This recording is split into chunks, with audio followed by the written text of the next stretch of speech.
লালুর মৃত্যুর পর এক বিশাল হাতি যমুনা নদী থেকে জল খেতে যায়, কিন্তু সেও বেচারা ৩-৪ দিনে মারা যায়। আর যেই সবাই হাতির খবর শুনে সবাই অবাক হয়ে যায়। আরে, আমাদের জঙ্গলে এসব কি হচ্ছে? একটার পর একটা পশু হঠাৎ মারা যাচ্ছে যে। বন্ধুরা, আমাদের মনে হচ্ছে আমাদের জঙ্গলে কারোর নজর লেগেছে।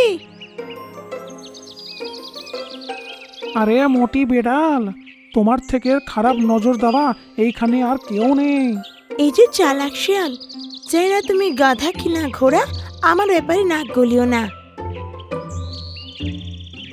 খুব বেশি কথা বলছিস তুই। চুপ করো তোমরা, না সময়ের জ্ঞান আছে না কিছু, সব সময় লড়বে। তারপর আবার সব পশুরা চিন্তায় পড়ে যায়। তখনই সিংহ বলে, নিশ্চয়ই যমুনা নদীর জলে কোনো গন্ডগোল আছে, না হলে দুষ্টু বাদরের বাচ্চা আর মোটু হাতি দুজনেই ওই জল খাওয়ার পরে মারা গেলেন।